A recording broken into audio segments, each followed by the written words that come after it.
Asante Roho Mtakatifu kwa ajili ya neema hii. Asante kwa ajili yako na utukufu. Asante kwa ajili ya uwezo na mamlaka. Ninabariki jina lako na kulitukuza. Nipe neema Bwana mafundisho. Nipe neema ya kufundisha Bwana majeshi. Neno lako liwe na nguvu na ushindi.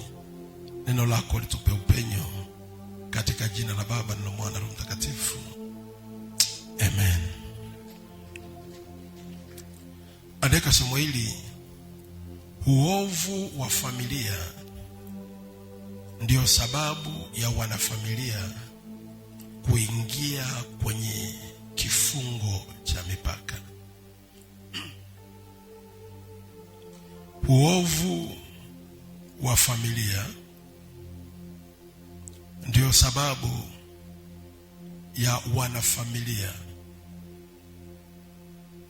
kuingia kwenye kifungo cha mipaka.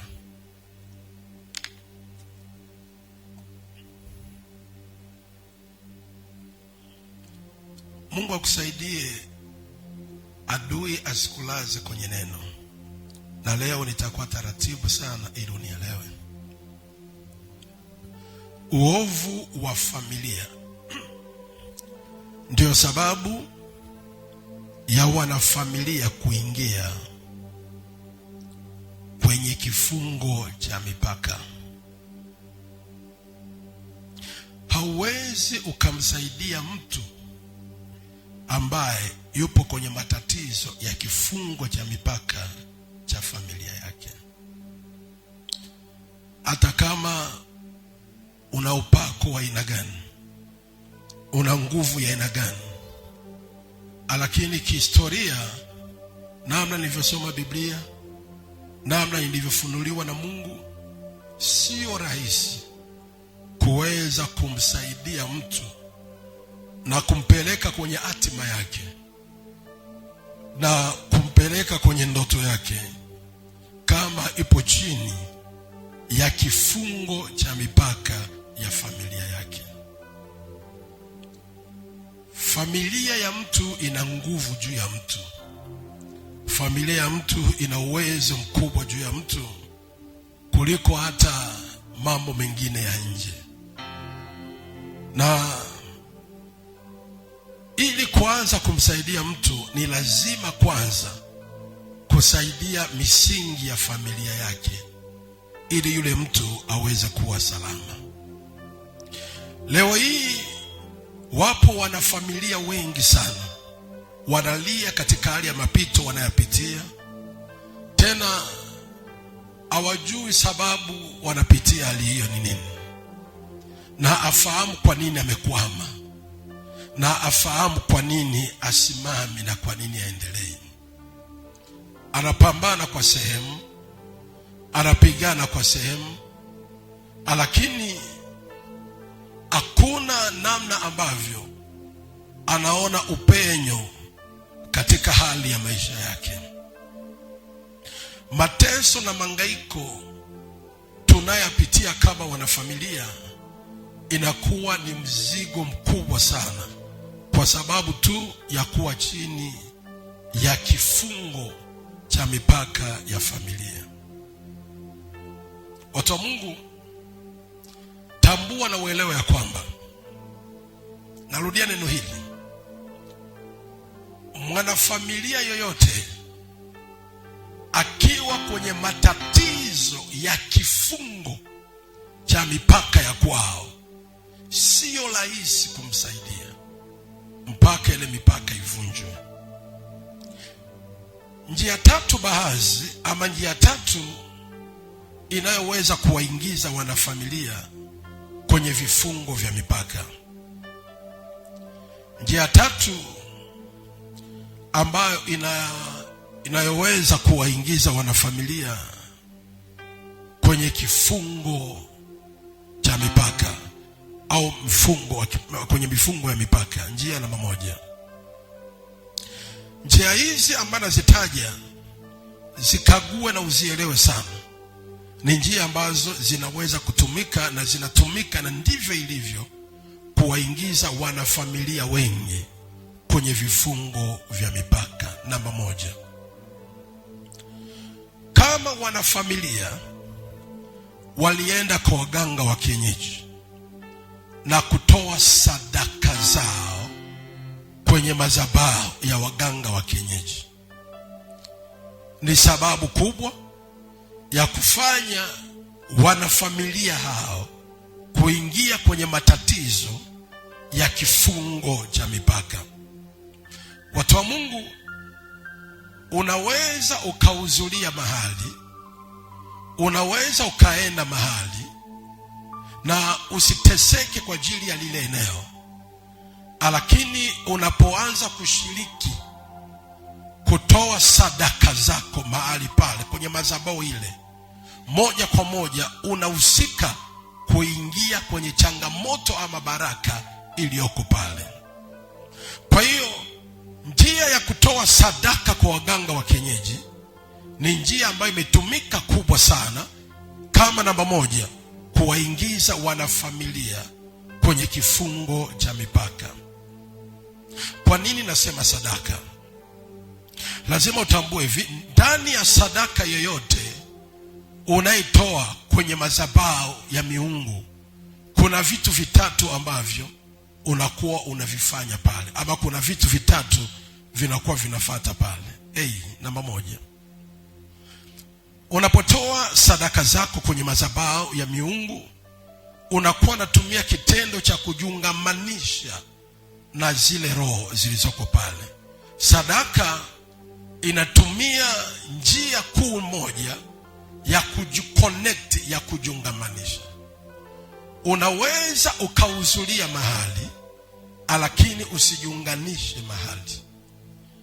Unaweza ukapelekwa kwa waganga wa kienyeji ama ukaenda kwa waganga wa kienyeji, lakini usijiungamanishe na wale waganga wa kienyeji. Utakapotoa sadaka zako tu kwenye madhabahu ya waganga wa kienyeji, ni njia mojawapo ambayo inakuunganisha na wale waganga wa kienyeji na ile nguvu ya waganga wa kienyeji. Na tambua nguvu ya sadaka.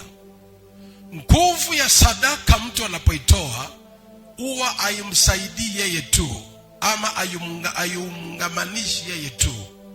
Unapotoa sadaka inakusaidia wewe na watoto wako na wajukuu na watukuu ambao hawajazaliwa, hawajaja hapa duniani, lakini wako connected na ile sadaka yako.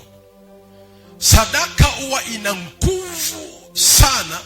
Kama utambui, lazima uelewe nguvu iliyopo ndani ya sadaka. Na ndio maana hakuna upinzani mkubwa uliopo kwa ajili ya kutoa sadaka, kwa maana sadaka huwa inakuunganisha hata kwa kizazi ambacho bado hakijaja, lakini ile sadaka yako inakuconnect wewe na uzao wako wote ambao Mungu amekusudia uweze kuwepo hapa duniani. Kwa hiyo unapotoa tu sadaka unakuwa unajiungamanisha. Ni kama mwanao naye ametoa, mjukuu wako naye ametoa, vitukuu vyako pia vimetoa ile sadaka ambayo wewe umeitoa kwenye madhabahu. Kwa hiyo unapotoa sadaka kwenye madhabahu ya waganga wa kienyeji, unakuwa unajiungamanisha wewe na uzao wako wote. Sadaka inaleta nini unapokuwa umetoa? Sadaka unapotoa inatumia kitu tunasema kununua, to buy. Chochote unachokitoa kwenye madhabahu, kuna kitu umenunua kwenye madhabahu. Hakuna kutoa ambako kunaendaga bure. Kanuni ya kutoa ni kununua. To remove is to buy. Kutoa huwa ni kununua. Kuna vitu vingi kwenye ulimwengu wa kiroho ambao tunakuwa tunavinunua bila sisi kujua. Tunapokuwa tunatoa sadaka hata kwenye madhabahu ya Mungu, ziko baraka tunazinunua, kuna neema tunanunua, kuna vitu ambavyo tunavinunua vinakuwa ni vya kwetu, na ulimwengu wa kiroho inadhibitisha mali hii ni ya huyo mtu kwa sababu tu ya sadaka tunaitoa.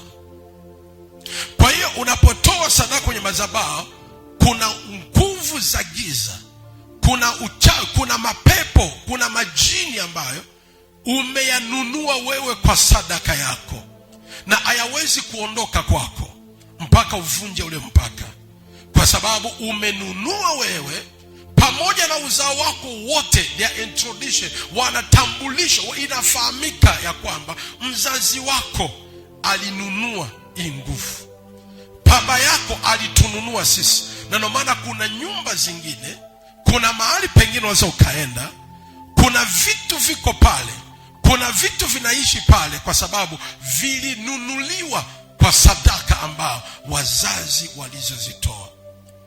Kila unachokitoa kwenye madhabahu, hasa waganga wa kienyeji, kuna nguvu, kuna majini, kuna mapepo, kuna miungu unakuwa umezinunua pale. Na ndio maana kuna watu leo hii anaweza kaishi lakini asitolewe mahali, kwa sababu aiza tayari ni mke wa mtu ama ni mume wa mtu, kwa sababu sadaka ambayo babu yake alitoa ama baba yake alitoa ilinunua mwanaume wa kiroho, ilinunua mwanamke wa kiroho. Leo hii tatizo linaanza pale, kwa sababu sadaka ile kuna vitu vinaishi ndani yake, ama kuna vitu viko pale na vina uwezo wa kutoka, maana vipo kwa haki, kwa sababu vilinunuliwa na vinajua tuko hapa, tulinunuliwa. Kitu kilichonunuliwa kina walali wa kukaa na mtu, kinajua ni sadaka ambayo nimenunuliwa mimi kuwa hapa. Ziko familia ambazo kuna roho zinasimamia ile familia kuleta umaskini pale, zinasimamia ile familia kuleta ugomvi pale, ndio ile mipaka. Zinasimamia ile familia kuleta uchumi mgumu pale, kwa sababu zilinunuliwa kwa sadaka ya wanafamilia walizozitoa kwa waganga wa kienyeji. Sema amen. Si unapotoa sadaka kwa miungu, kinachofuata ni nini? Si unakuwa unajitambulisha. Sadaka ni utambulisho, inakuwa inakutambulisha wewe na uzao wako, hata kama wajazaliwa wengine. Pale tu ulipotoa sadaka kwa mganga wa kienyeji, kuna namna ile sadaka yako ili kutambulisha ya kwamba huyu ni fulani na ataishi maisha ya aina fulani hapa duniani, yeye na uzao wake. Sadaka ni unapotoa sadaka, ina uwezo wa kuanza kumjua mtu na future yake itakuwaje. Watu wa Mungu, unaweza ukakaa muda mrefu, na ndio maana wakati wowote sadaka ilipotolewa kwenye madhabahu, ndio Mungu alisema juu ya maisha ya mtu, na akamwambia mtu utakuwa hivi na utaishi hivi. Wakati Nuhu alipotoa sadaka kwenye madhabahu, ndio Mungu alishuka na akaongea na akamwambia na akaapa hata laani tena nchi. Alianza kuongea kile ambacho kitatokea miaka inayokuja. Wakati Ibrahimu alipotoa sadaka, ndipo Mungu alianza kuongea, alijitambulisha ni mtu wa aina gani. Sadaka inakutambulisha. Kuna miungu na mizimu inatufahamu kuliko jinsi unavyojijua. Huenda hata malaika hawakujui vizuri, kwa sababu wewe si mtoaji mzuri wa sadaka ya kawaida, lakini miungu ya kwenu inakujua, inajua itakuharibu wapi. Na ndio maana Jumapili tunaanza kufuta michoro. Utanielewa hichi ninachokifundisha. Sadaka inakutambulisha. Hebu tuangalie mtu aliyetoa sadaka na ikawa hivyo. Fungua Mwanzo ile sura ya 14. Naomba leo nifuatilie kwa utulivu, kwa sababu sitaki kwenda haraka sana. Sitaki kwenda haraka, nataka mtu anielewe. Nataka nifundishe mtu anielewe.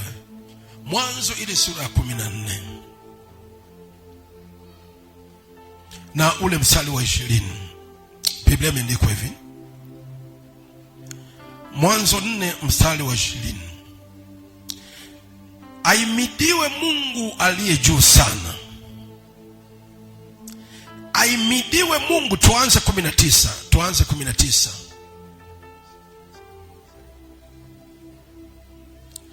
Tuanze 19.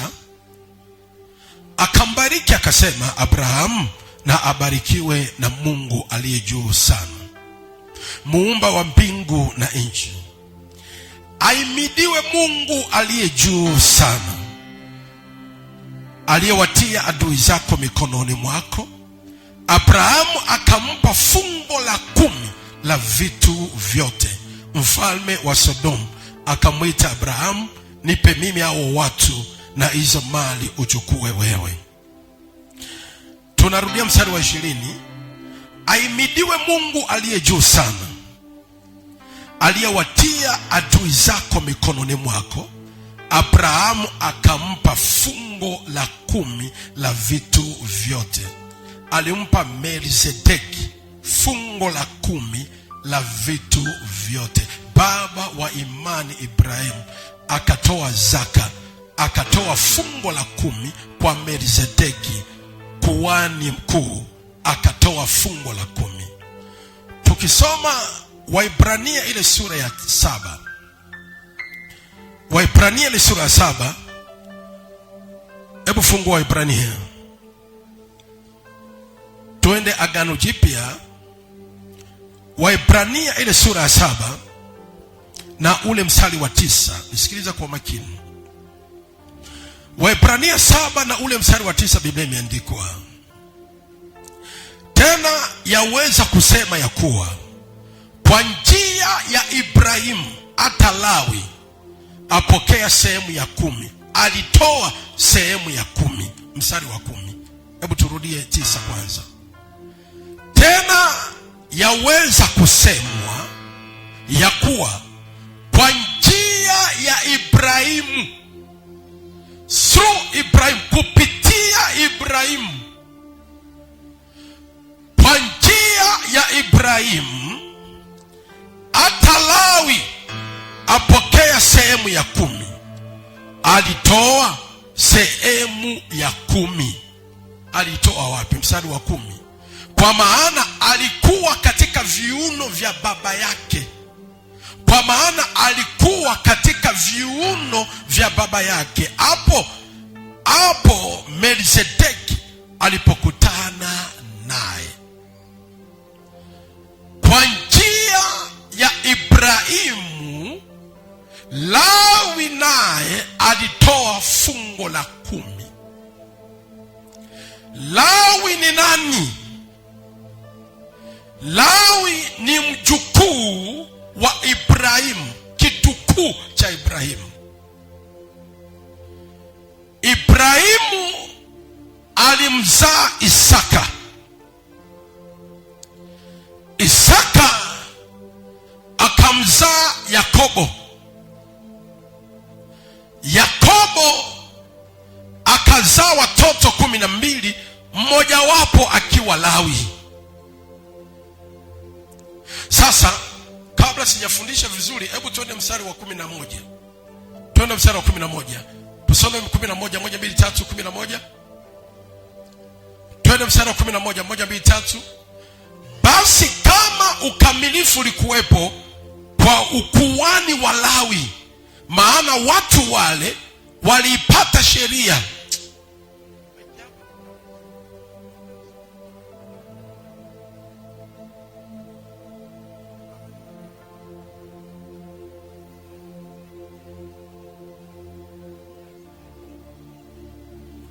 Amen. Tuende 11. Basi kama ukamilifu ulikuwepo kwa ukuhani wa Lawi, maana watu wale walipata sheria kwa huo, kulikuwa na haja gani tena ya ukuhani mwingine ainuke kwa mfano wa Melkizedeki, wala asiyehesabiwe kwa mfano wa Haruni? Watu wa Mungu nisikilize. Melkizedeki alikuwa ni kuhani mkuu, tena kuhani mkuu ambaye Biblia inavyomtaja Melkizedeki alikuwa ni kuhani yule mtu mtu sijui alikuwa ajulikane hata alikotoka. Kuhani mkubwa. Ibrahimu alipomuona Melkizedeki wakati alipotoka kupigana vita, alichukua fungo la 10 akampa Melkizedeki zaka. Melkizedeki akaipokea, akambariki Ibrahimu, ikapita. Kuhani Melkizedeki, Ibrahimu akatoa fungo la 10 kwake, vikatumika vitu vitatu. Namba moja, akajiconnect na yule kuhani. Namba 2, akanunua ukuhani uliyekuwemo ndani ya yule Melkizedeki kupitia zaka ya Ibrahimu aliyotoa kwake. Akanunua ukuhani ambao ulitembea kwenye uzao wake. Namba 3, alijitambulisha mbele yule kuhani, yeye atakuwa nani baadaye na kizazi chake kitakuwaje baadaye. Ile fungo la 10 ambayo Ibrahimu aliyetoa, Biblia imekuja kwenye Agano Jipya, Biblia imeandikwa Lawi naye ambaye ni mjukuu wa Ibrahimu alitoa sadaka, alitoa zaka kupitia babu yake alivyoitoa, na yeye alitoa. Kwa sababu alitoa kwa nani? Alitoa kwa kuhani Melkizedeki. Mjukuu wake Lawi anakuja kuinuliwa kuwa kuhani mkuu, na Biblia inasema haina haja ya kutangaza kwa ajili ya ukuhani mwingine ama kuongea kwa ajili ya ukuhani mwingine, kwa sababu huyu Lawi anastahili kuwa kuhani mkuu, kwa sababu Ibrahimu babu yake alitoa zaka kwa Melkizedeki ambaye ni kuhani mkuu. Kwa hiyo ukuhani huo lazima ushuke ndani ya uzao wake, ambaye leo hii mjukuu Lawi anainuliwa kupata neema ya ukuhani. Ule ukuhani umetembeaje? Ulinunuliwa kupitia zaka ya baba yake. Ulinunuliwa kupitia sadaka ya baba yake aliyetoa kwa Melkizedeki. Inamaanisha kwamba wakati Ibrahimu anatoa, alikuwa bado hajamzaa Isaka. Unisikilize watu wa Mungu. Unasoma Biblia, hebu niangalieni. Wakati Ibrahimu anatoa, alikuwa bado hajamzaa Isaka. Lakini Isaka alikuwa kwenye viuno vya Ibrahimu. Alikuwepo. Yakobo alikuwepo. Lawi alikuwepo. Leo Ibrahimu yuko peke yake, anaenda kwa kuhani. Tuchukue anaenda kwa mganga, maana tupo kwa ajili ya uganga. Anaenda kwa mganga wa kienyeji mwenye nguvu ya uganga, akatoa sadaka yake kwa huyu mganga wa kienyeji. Ndani ya Ibrahimu kuna uzao haujatokea, lakini umo ndani ya viuno vyake. Mungu wangu, alipotoa, Biblia imeandikwa Lawi naye kile kitendo kilitumika kwake, naye alitoa. Lawi hakuwepo. Lawi alikuwa hajazaliwa, lakini mwanae babu yake alitoa. Ina maana Ibrahimu alivyotoa, Isaka ilimwalalisha, Yakobo ikamwalalisha. Mtoto wa Yakobo ambaye ni Lawi, na ndio maana wachungaji kwenye Biblia ni kabila la Lawi. Walawi ndio makuhani, Walawi ndio wachungaji, kwa sababu baba yake mzazi alinunua. Baba yake mzazi alinunua ule ukuhani kupitia sadaka. Kuna matatizo ya mipaka, kuna vifungo vya mipaka vinaishi ndani ya sisi watoto, ama mababu zetu walinunua kupitia sadaka, ama kupitia zaka zao, ama sadaka zao walizotoa kwa waganga wa kienyeji. tu leo hii kuna huyu ukuani ulimpata, kuna changamoto fulani inaishi ndani yetu ambayo imetengeneza mipaka, na hatuna namna ya kuitoa, hatuna namna ya kuitatiza, kwa sababu inaishi kiuhalali. Babu yake aliinunua kwa sadaka, babu yake aliitoa. Leo hii tunaanza kumfungua mtu ambaye yupo kwenye kifungo cha mipaka ya ndoa, kifungo cha mipaka ya kazi, kifungo cha mipaka ya elimu. Lakini tatizo ya mipaka ya elimu ni tatizo ambalo lipo kihalali kwao, kwa sababu babu yao alifanya hivyo kwa waganga wa kienyeji, alinunua ile tatizo ya mipaka. Tuje leo kukutoa. Ndio maana nikasema kabla hujatoa sadaka, kwa imani yako mwenyewe andika sadaka yako. Tuanze kushughulikia hapa, maana Mungu angalia moyo kabla hajaangalia kitendo unachokitenda. Ule moyo wako tu Mungu anaangalia. Hebu jaribu kuangalia leo tunaishi na mbona chikiti hakitoki? Kwa sababu gani? Kimeishi kwa kununuliwa, kimekonektiwa kwa kizazi ambapo babu zetu walitoa sadaka. Sema Bwana Yesu. Inua mikono yako juu. Sema Bwana Yesu, naomba unisaidie mwezi nitoke kwenye kila aina ya kifungo cha mipaka.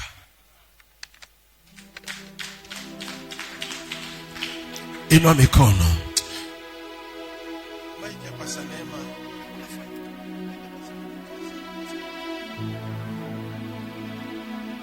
Inua mikono yako. Tamka kutoka nafsini mwako tena. Sema Bwana Yesu, Bwana Yesu, na kuomba leo huu mwezi niweze kutoka kwenye kila aina ya kifungo cha mipaka ninachokijua na nisichokijua, kilichonunuliwa na baba zangu na wazazi wangu, kwa jina la Yesu. Makateri bokosha kama yende mandere bokosha kama Jesus.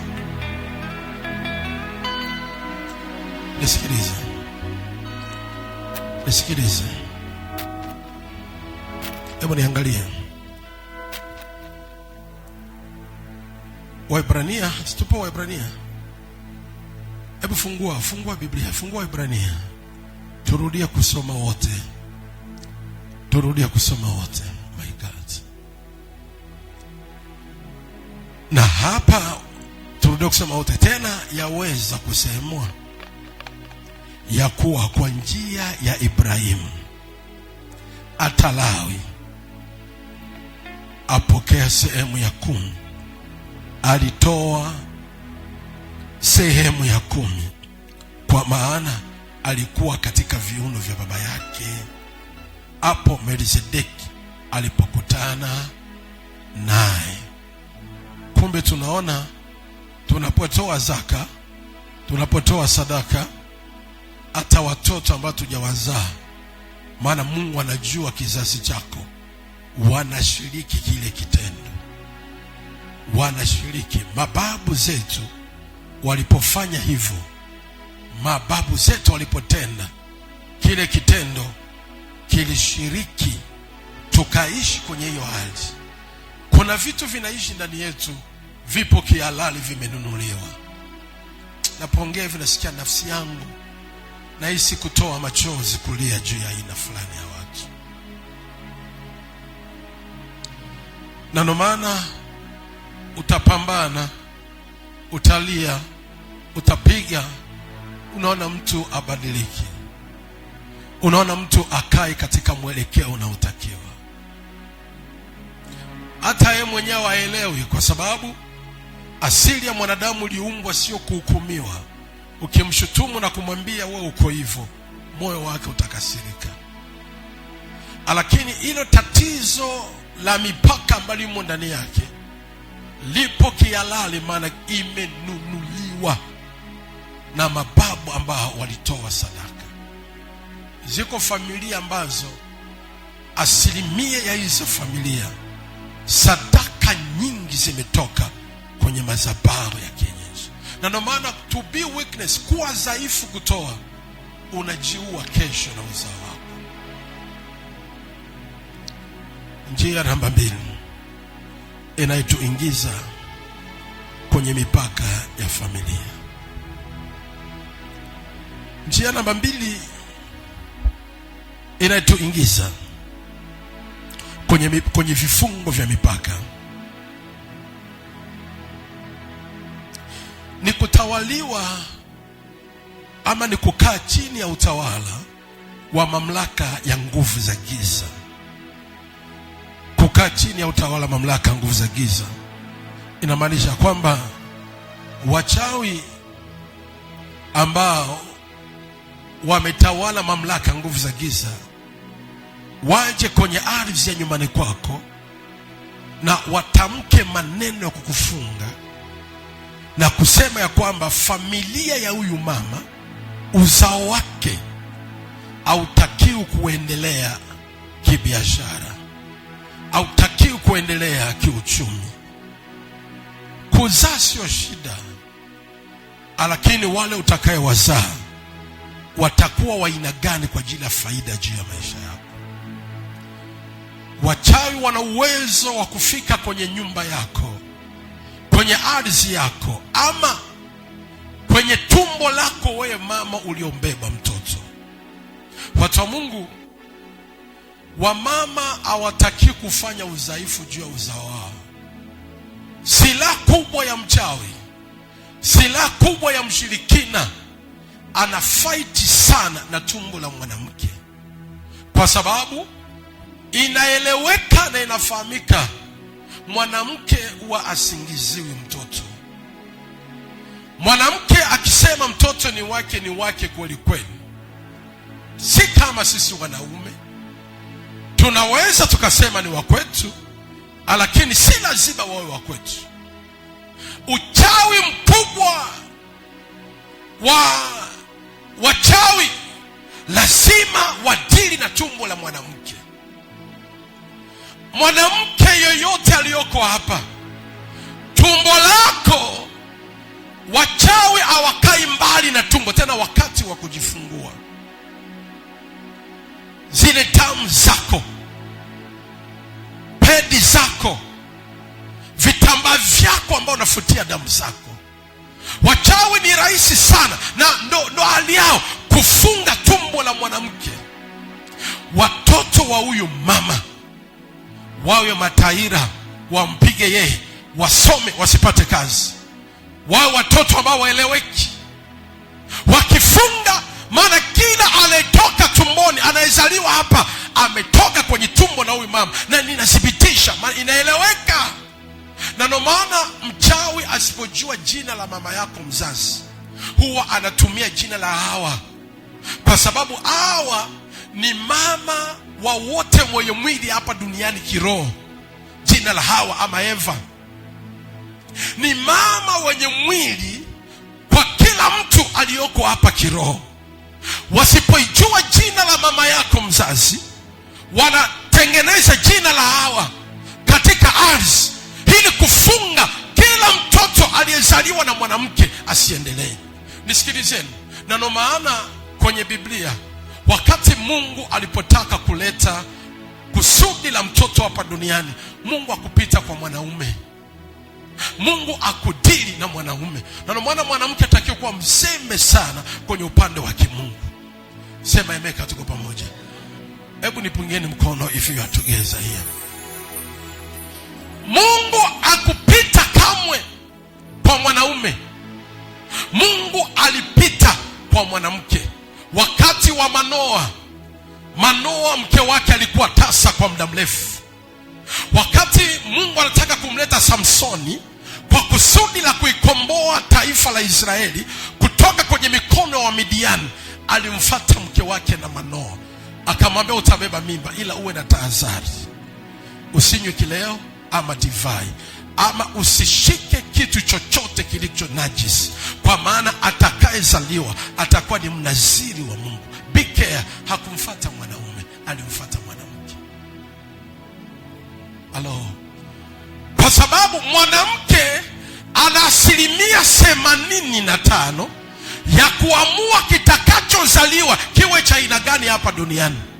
Kama wewe unajua ama uelewe. Na ndio maana mtoto aliyoko tumboni una uwezo kumdedicate wewe mwanamke. Kila asubuhi na jioni unapoamka, ukiwa hujavaa nguo, unaweza kushika tumbo na ukamsemesha. Hata kama anakusumbua, hata kama tumbo linakusumbua, mimba inakusumbua, una uwezo kumwambia fulani kwa jina ambalo unalitaka wewe, usimsumbue mama yako, na akatulia. Na ndio maana Rebeka aliposumbuliwa na watoto tumboni, alienda akamuuliza Mungu juu ya watoto. Mungu akamwambia mataifa mawili yako tumboni mwako na yanapigana. Akamuuliza ili tu mtoto aliyoko tumboni atulie. Wachawi wanajua uwezo wa mwanamke kuleta hapa. Sasa kuna namna unaweza ukazaliwa ila tumbo la mama yako limekuingiza kwenye mipaka toka ulipozaliwa. Walitamka watoto ili tumbo la huyu mama, watoto wote wawe na maisha haya. Na hadi ikatambua, ikaelewa, kwa sababu umetoka kwenye tumbo la huyo mama, kila kitu kinaishi. Na wewe unashangaa matatizo yaishi, hali yako yeni, ni mipaka iliyotamkiwa kutoka kwenye tumbo la mama yako. Sema amen kama tuko pamoja.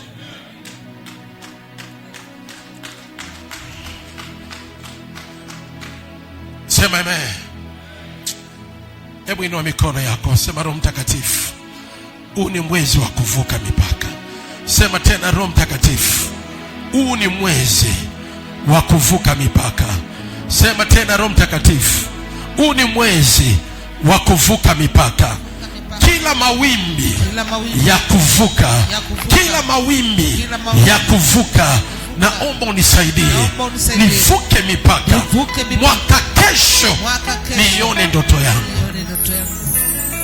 Unapoinua mikono yako, leti mito rakaterebo shakapa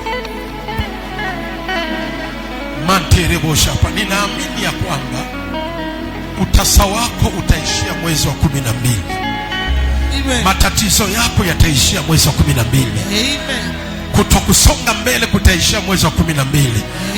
Kama Mungu aishivyo na roho yake ishivyo, ninaamini kabisa mwaka kesho ni mwaka mipaka yako kupanuliwa kwa jina la Yesu. Hebu mpigie Bwana Yesu makofi kama tuko pamoja. Ongeza makofi tena kama tuko pamoja. Hebu nisikilize. Inatamkiwa kwa mwanamke ambaye ni mama. Na ndio maana Yesu alipotaka kuzaliwa, alifatwa bikira, akaambiwa utamzaa mtoto. Lakini Mariamu alikuwa na mchumba ambaye ni Yusufu. Mungu akumfuata Yusufu kumwambia mtapokufunga ndoa mtapata mtoto ambaye atakuja kuikomboa ulimwengu. Hapana, alimfuata Mariamu na akaongea naye. Maana Mungu anajua kuna mipaka ambayo inaweza ikatamkwa kwenye tumbo la mwanamke na kilichozaliwa kina shida. Mimi kuna wakati nikiona mtu aeleweki sana, mimi huwa namuuliza swali. Hebu niambie, mama yako mzazi alikuzaa wakati gani? Na uliishi na mzazi wako kwa muda gani? Yaani lazima ujue hivyo vitu. Watu wa Mungu mnielewe kwa makini. Huwa nauliza swali, na si watoto wawili watatu nishawauliza haya. Mama yako mzazi ni wa aina gani? Ulizaliwa wakati gani? Nipe historia yako ukiwa mdogo. Ulinyonya maziwa ya mama yako kwa muda gani? Ulilelewa na mama yako kwa muda gani? Ulikaa chini ya wazazi wako kwa muda gani? Akianza kuniambia, naanza kujua chanzo cha yeye jinsi alivyo. Akianza kunieleza, naanza kujua ndio maana, ndio sababu. Kuna mipaka hii ni hatari sana kumfanya mtu awe sawa. Lakini habari njema ni huu mwezi wa 12 lazima kitaeleweka. Anampigia si makofi itembee kwake kwa jina la Yesu.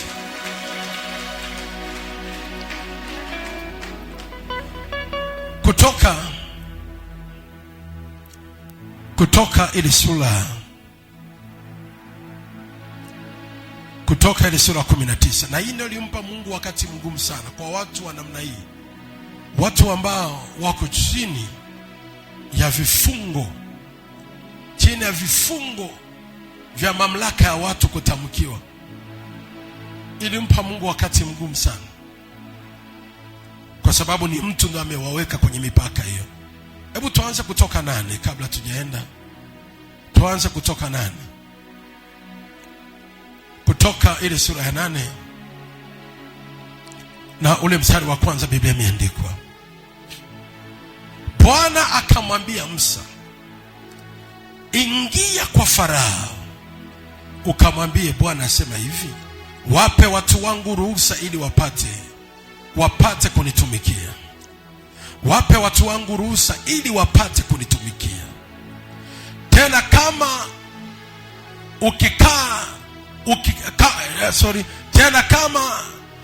ukikataa kuwapa ruhusa, tazama nitaipiga mipaka yako yote kwa kuleta vyura. Tena kama ukikataa kuwapa ruhusa, tazama nitaipiga mipaka yako yote kwa kuleta vyura. Nitaipiga mipaka. Mungu alijua hili taifa la Israeli lipo chini ya mipaka ya nguvu ya Farao. Farao ndiye amewaweka chini ya mamlaka na kuwapa mipaka. Hakuna atakayevuka kutoka hatua hii kwenda hatua hii. Hakuna atakayevuka kutoka hapa kwenda hapa. Wote mtabaki hapa. Na ikapigwa mipaka. Hakuna kwenda mahali popote. Maisha yenu, mambo yenu, kila kitu kitaishia ili eneo tu. Itakuwa ni hapa tu. Waisraeli waliteseka, walilia, hawakuwa na uwezo wa kupiga hatua kwa sababu wamekandamizwa chini ya mamlaka ya Farao kuweka mipaka. Kuna mtu, kuna adui usiyemjua. Biblia inasema hivi na atoki mbali. Adui wa mtu ni yule wa nyumbani mwake. Adui wa kwako wewe ni mwanafamilia usiyemjua wewe. Ni ndani ya familia yako, ni ndani ya ndugu zako baadhi, ni ndani ya wajomba zako, ni ndani ya mashangazi zako. Ndio wamekuweka chini ya mamlaka. Hamtakiwi kwenda, hamtakiwi kuolewa. Watoto wa mzee huyu hawatakiwi. Kwenye familia zetu za Kiafrika bifu ya uzao ni nyingi sana. Mfano babangu alikuwa na uwezo kidogo. Ndugu zake wengi walimchukia. Tena walimchukia wakiona mtoto wa mzee fulani wananuna. Hawataki. Walichokifanya ilikuwa ni uchawi, kuloga kwenye familia za Kiafrika. Familia zetu, ndugu zetu wenyewe, maadui wenyewe walituweka chini ya mipaka tusiendelee. Ni ndugu zetu wa ndani, ama baba mdogo, ama shangazi, ama mjomba. Watoto wa huyu hawataki kwenda hatua nyingine.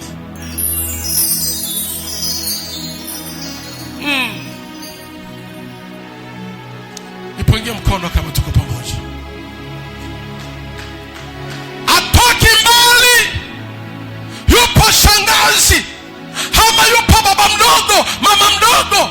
Kwa nini mama yao wao wamesoma, wao wamefaulu, wameenda kwa wachawi na waganga, wameweka chini ya mamlaka, chini ya utawala hao watoto wake? Tuone sasa. Sanajifanya yeye anawalisha, sanajifanya yeye anawasomesha, sanajifanya yeye anawavika. Tutaona kama watamsaidia. Tutaona kuna ndugu amepiga mipaka. Tutaona kama uzao wako watakusaidia.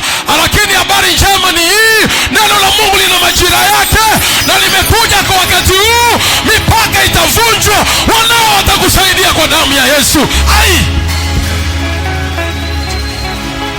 Sisikie mea watu hapa.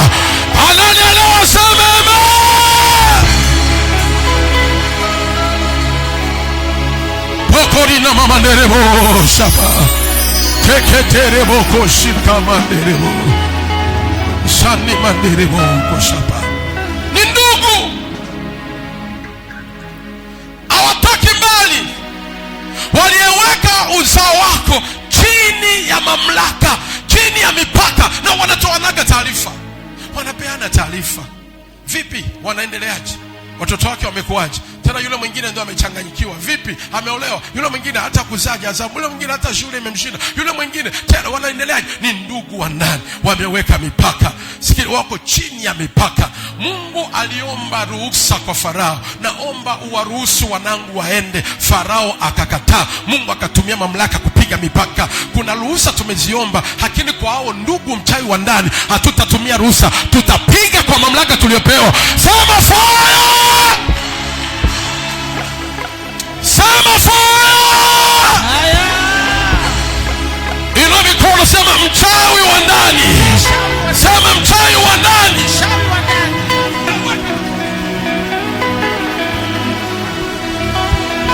Sema mchawi wa ndani. Sema fire. Waka moto. Waka moto. Mchawi shangazi. Waka moto. Mchawi mjomba. Moto. Mchawi binamu. Waka moto. Mchawi mama mdogo. Sema waka moto. Fire. Mara moja. Ya pili. Ya tatu. Ya nne. Ya tano. Ya sita. Ya saba.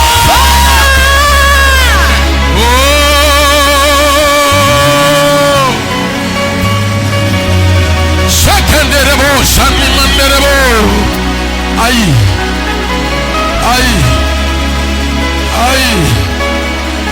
Hata kama amesha kufa, natuma moto kwenye makaburi yake. Mtu mmoja aende hapa. Uiachie ndoto mmoja. Uiachie ndoto ya binti moja. Uiachie ndoto ya dada moja. Sema fire!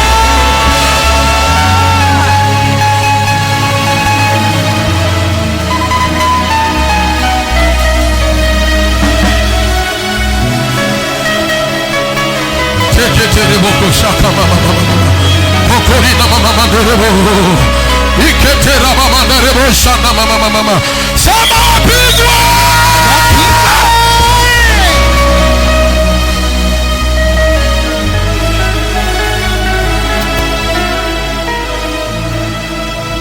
Terabo shapa ramate rabo.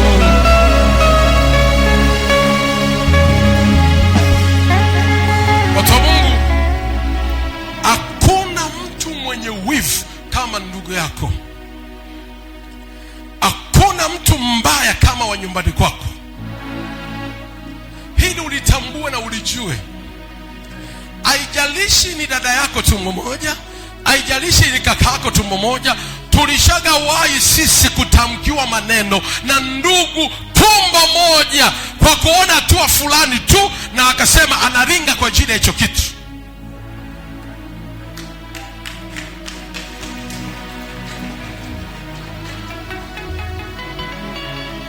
Hao ndio wanawekaga mipaka.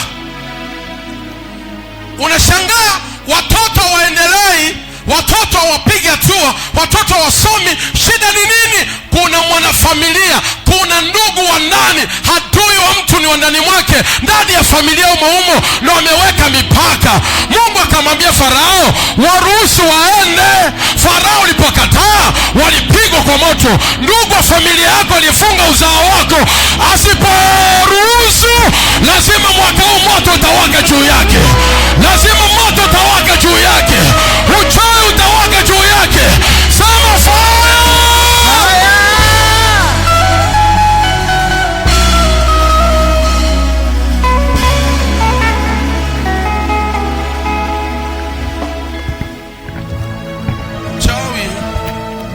Mchawi wa nje ya familia akija kukurogea mipaka, anatumiaga process ndefu sana mpaka afaulu.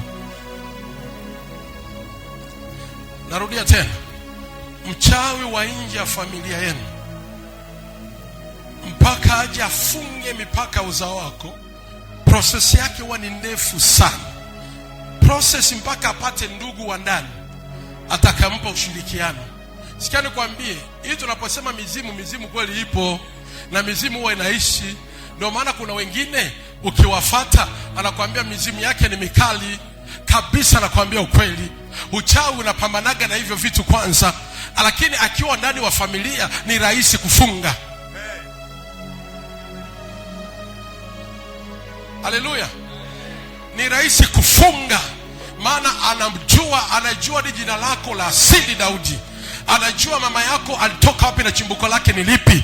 Anafahamu vizuri, anajua huyu aitwagi Daudi, huyu anaitwa Sanga. Anajua vizuri, anaelewa. Tumfunge uzao wake wasiende. Sasa hivi wanajivuna kama wanaona wamekaa mjini wameondelea. Ndugu, ogopa kufanya maendeleo mbele ya jamii ya ndugu zako.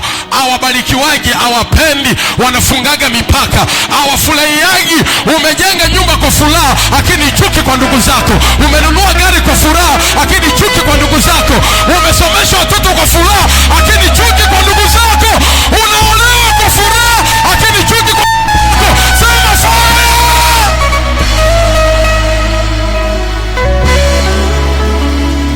Pokori na mama rabosha hapa. Anaweza kunena kwa lugha, nena kwa lugha dakika 2 hapo. Hina mateja hapa shapa. Nena kwa lugha dakika 3 2. Neema ya Bwana itembee juu yako. Rama teke rebo kosha papa. Ikamande rebo shatapa. Rekete rebo kosha papa. Ina materebo shanda mama. Hoko teka papa. Ina masha papa. Kama Mungu aishivyo na roho yake ishivyo, huu mwezi wa 12 lazima nitatoka. Tunatoka kwenye kifungo cha mipaka. Aliyehusika kuweka mipaka itampata yeye kwa jina la Yesu.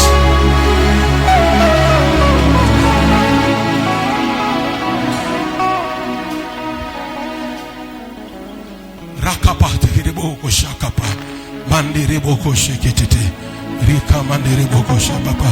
Sema fire. Shout fire. Fire. Shout fire. Fire. Shout fire. Fire. Shout fire. Fire. Sema kila madhabahu ya kichawi, kila madhabahu ya kichawi iliyekaa ndani ya familia, ndani ya familia. Sema waka moto leo. Waka moto.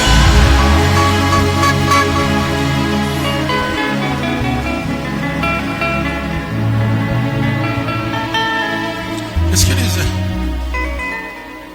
Tena wana kauli ya kwamba sisi tunaishi kijijini, wao wamejifanya kuishi mjini na wanapanga mjini. Tutaona kama watoto wao watafanikiwa. Tunawekea mipaka. Kutoka 18, Kutoka 19, Kutoka 19, Kutoka ile sura 19 na ule mstari wa 12. Kutoka 19 na mstari wa 12 Biblia imeandikwa, nao utawawekea mipaka watu wao pande zote, ukisema jihadharini, msipande mlima huu wala msiugusi hata mapambizo yake. Kila mtu atakayeugusa mlima huu bila shaka atauawa. Nawe utawawekea mipaka pande zote. Utawawekea ni mtu. Utawekea familia hii mipaka pande zote. Asitokee mtu yoyote atakayegusa mlima huu. Tafsiri ya mlima, asiguse ndoa hii, asiguse baraka hii. Watu wa Mungu, ukiwa unaomba, katika watu wa kuwashughulikia vizuri ni wachawi. Wachawi ni watu wabaya kuliko mapepo. Mchawi ni mtu kama wewe. Mchana yuko na wewe, usiku anakuangia. Anawaambia utawekea familia hii mipaka. Mtu yoyote asiguse. asitokee mtu yoyote kugusa ndoa, asitokee mtu yoyote kugusa kazi, biashara, watoto. Haishi hivyo hivyo, na ikitokea wamegusa, wauliwe.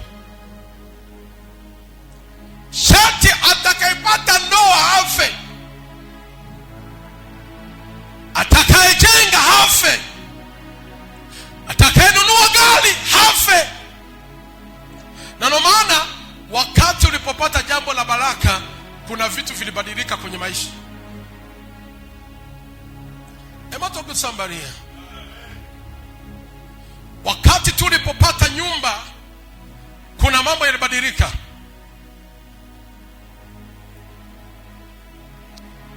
Amani kapotea. Ukashangaa, nimehama kwenye nyumba yangu, mbona ndo tena hali imebadilika tena? Nini? Akitokea atakayegusa mlima huu, akitokea atakayekuwa na ndoa hii na gari hii, hafe. Umetokea wewe, umekuwa navyo, you have to die. Unatakiwa hufe. Misukosuko inaanza ulipopata kitu cha baraka tu. Kama ulikuwa na biashara, biashara ikaribika. Kazi ulikuwa nayo, kazi ikafa. Ulikuwa na kitu, mama ikafa. Nini? Umevuka mipaka. Wanafamilia waliapa, waliweka mipaka. Leo umevuka, afe. Si kwamba ufe, utauliwa. They begin to follow you to die. Mchawi hawezi kukuua wewe kwanza, anaanza kuua vitu vinavyokupa furaha na amani. Hili ukose furaha, uwe hata mtu wa kujifungia ndani, uwe mtu ambaye hautamani tena watu, hautamani kuongea. Baadaye hili ufe kimya kimya. Wanataka ufe, umepiga hatua. Sema watakufa wao kwa jina la Yesu. Sema watakufa wao kwa jina la Yesu. Sema watakufa wao kwa jina la Yesu. Watakufa wao kwa jina la Yesu. Sema watakufa wao. Watakufa wao kwa jina la Yesu. Haleluya. Tuko pamoja. Mipaka ni miovu, ni mibaya sana. Njia namba 3. Njia namba 3. Njia namba 3. Njia namba 3 ni uovu wa familia. Njia namba 3 ambayo inaweza kaingiza familia kwenye mipaka ni uovu wa familia. Uovu wa familia.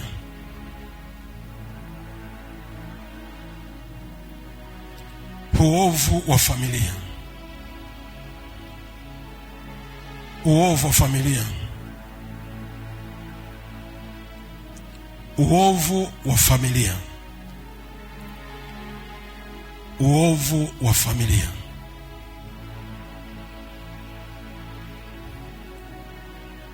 Njia namba 3 ni uovu wa familia.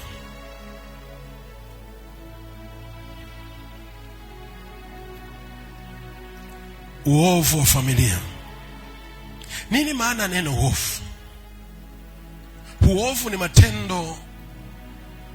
ni matendo ya uchafu yaliyo kinyume na Mungu ama kinyume na mapenzi ya Mungu. Matendo hayo huwa yanawaingiza wanafamilia kwenye vifungo vya mipaka. Uovu unaingiza wanafamilia kwenye vifungo vya mipaka. Familia nyingi ziko uovu ambazo huwa zinatenda bila wao kujua ama wao wanajua. Uovu ni uovu wa aina gani? Nilisema uovu ambao ni chukizo kabisa mbele za Mungu, na huwa Mungu mwenyewe hata yeye mwenyewe anafunga baadhi ya vitu, anafunga mipaka hiyo. Nilisema uovu namba 1 ni kwenda kwa waganga wa kienyeji. Ni uovu. Kutambikia ni uovu. Kutambikia ni uovu. Kuzindika ni uovu. Kutambikia, kuzindika ni uovu. Kumwaga damu ni uovu. Kumwaga damu ni uovu.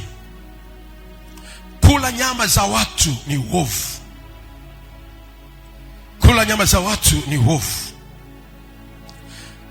Kujamiana ndugu kwa ndugu ni uovu. Yaani ni watoto wa baba mmoja kabisa na mama mmoja, ila wanajamiana pamoja. Mbaya sana. Ndugu, kutenda jambo hilo ni uovu.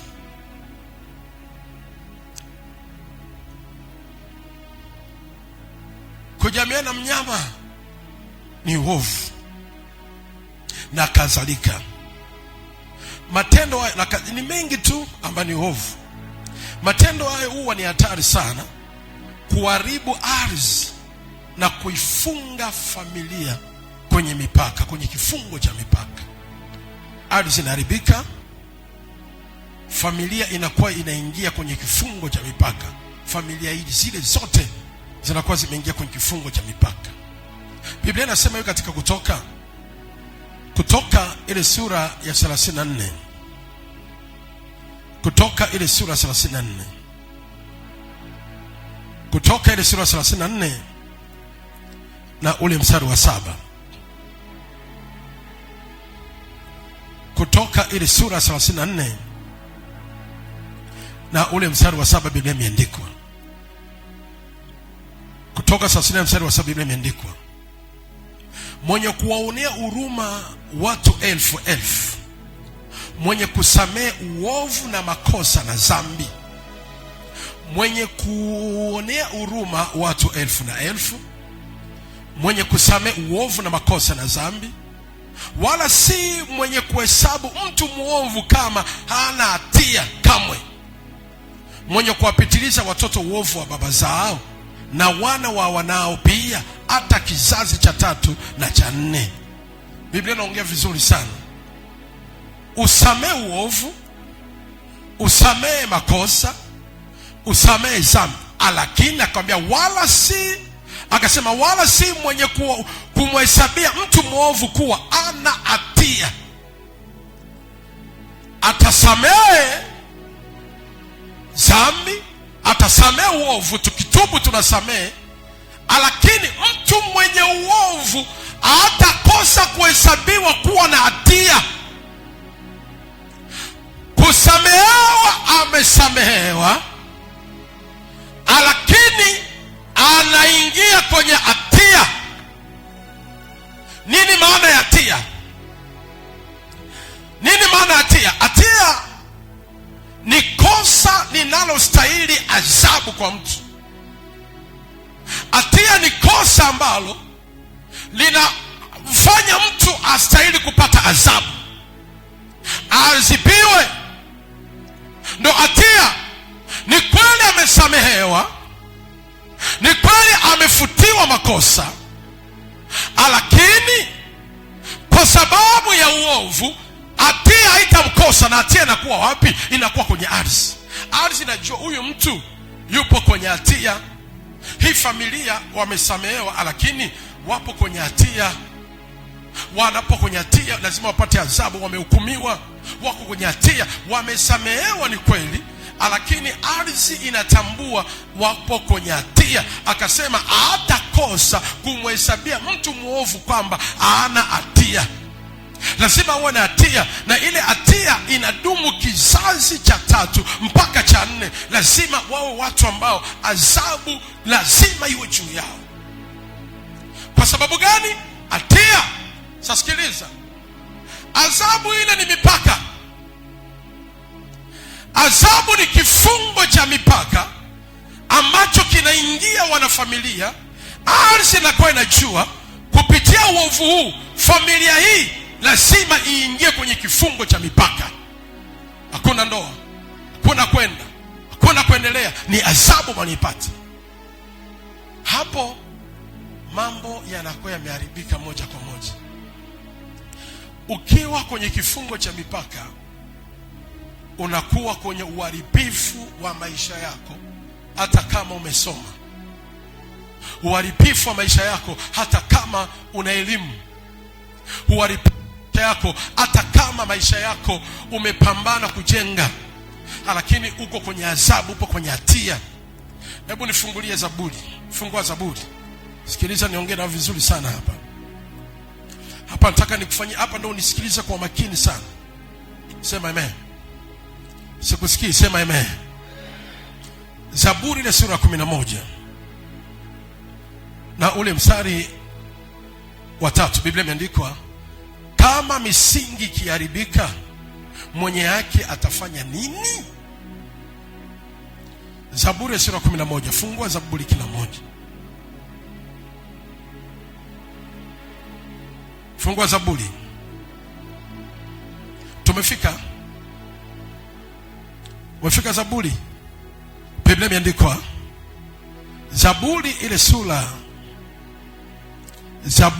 sura ya 11 na mstari wa 3. Tusome kwa sauti wote, 1 2 3. Kama misingi ikiharibika, mwenye haki atafanya nini?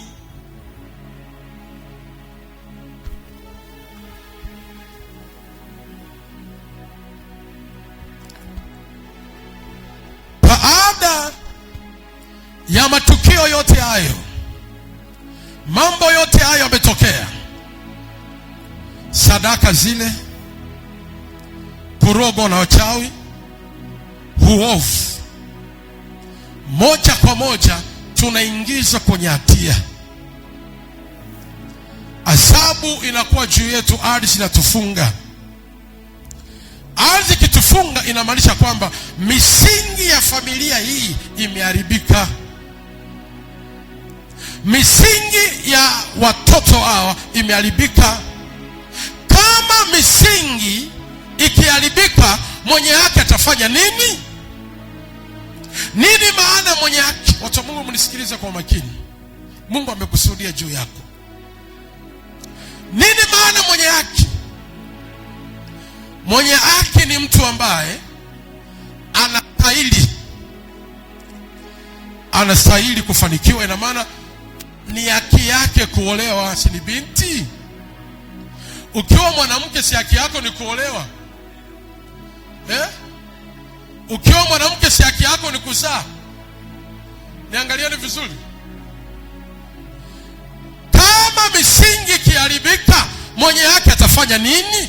Ina maana kupitia yote matatu tumeyataja, misingi ya familia hii imeharibika. Sasa tunakutana na mtu mwenye haki. Haleluya! Tunakutana na mtu ambaye ni mwenye haki. Inamaanisha hivi, mtoto huyu hana hatia yeye, lakini yupo kwenye adhabu ya misingi ya familia ambayo inamuingiza kwenye hatia, lakini yeye ana haki. Ana haki ya kujenga, ana haki ya kuolewa, ana haki ya kuoa, ana haki ya kununua gari, ana haki ya kufanikiwa, ana haki ya kuendelea.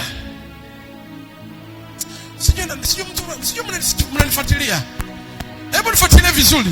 Ana haki huyu, lakini haki yake imeshindwa kutekelezwa, imeshindwa kutimia kwa sababu yuko chini ya misingi mipofu. Yupo chini ya familia ambayo misingi yake imeshafanyaje? Imeshaharibika. Lakini wewe ana haki. Watu wa Mungu, nikianza kuangalieni nyinyi wote, si kwamba mna kitu, si kwamba mna vipaji. Kuna mtu kimwangalia ana nyota nzuri kweli kweli, yaani ana vipaji vizuri. Unamuuliza, yaani wewe kwa nini una hela? Mbona una nyota nzuri? Bahati mbaya yeye ni mwenye haki kweli, ila misingi ya familia imeharibika. Amezaliwa chini ya misingi mipofu.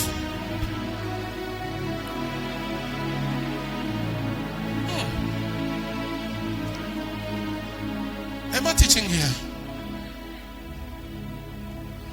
Hukumu sio yake ndio chanzo cha sikulia. Kwani mimi nimezaliwaje? Shida nini? Jamani, kwani mimi ni mbaya sana? Kwani mimi na shida gani? Wewe hakika isivyo unastahili kuwa na gari. Nyota yako wewe unastahili kuwa na gari. Nyota yako wewe unastahili kuwa mbunge. Nyota yako wewe unastahili kufanikiwa. Lakini ubaya wako wewe, umezaliwa chini ya familia ya misingi mipofu. Baba na mama waliharibu, ukazaliwa wewe, lakini wewe ni mbegu nzuri. Mbegu ya baraka imezaliwa kwenye udongo wa misingi mibaya. Haizai, haiendi mbali, inakaa hapo hapo, inaishia hapo hapo. Lakini yeye ni mbegu nzuri. Itakuwaje? Misingi ni mibovu. Usijilaumu sana, usiseme sana kwamba wewe una uwezo, wewe hauna neema, hauwezi ukaendelea. Don't say that. Do not say that. Uwezo ndani yako. Sikia niwaambieni watu wa Mungu, kuna wakati hauhitaji mbingu ifanye juu yako. Hauhitaji mbingu kabisa. Hatua za mtu zimewekwa ndani yake. Mafanikio ya mtu imewekwa ndani yake. Baraka ya mtu imewekwa ndani yake. Ubaya tu ni misingi mibovu ya familia inafaa tusipige hatua.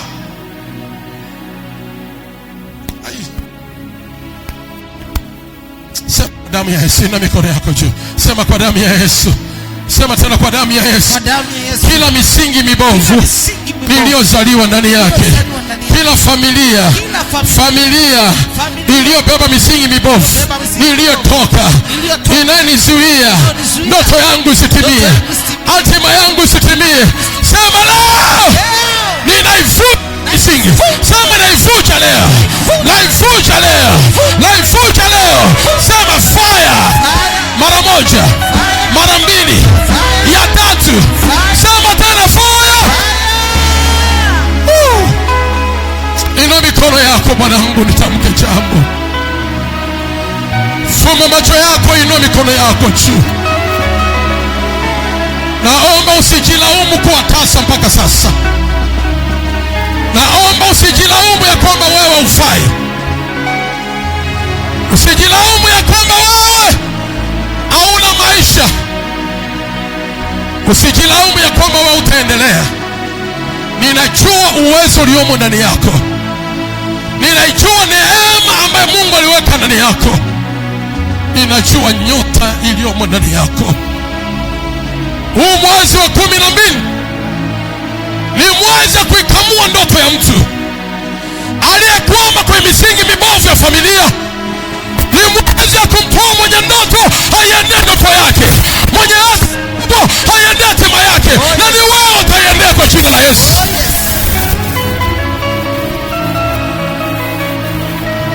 Usijilaumu kwenye ile misingi mibovu uliyezaliwa wazazi wako, ile misingi mibovu ya familia yenu. Bwana leo amekuja kwa ajili yako wewe. Anataka akutoe kwenye ile misingi mibovu, akupeleke kwenye hatima yako, akupeleke kwenye ndoto yako, akupeleke kwenye ajira yako, akupeleke kwenye mataifa yako. Naiona Tanzania inakusubiria wewe, naiona dunia inakusubiria wewe, naona mataifa yanakusubiria wewe kwa jina la Yesu. Ipo ndoa ya heshima inakusubiria. Ipo kazi nzuri inakusubiria. Mataifa yanakusubiria ufanye kazi huko. Naona malango ya nje yamefunguka juu yako. Na utaenda kwa jina la Yesu. Ila misingi itabomolewa kwa jina la Yesu. Uzao wako utafurahia uzao wako, na mali ya uzao wako unafurahia uzao wako. Sema amen.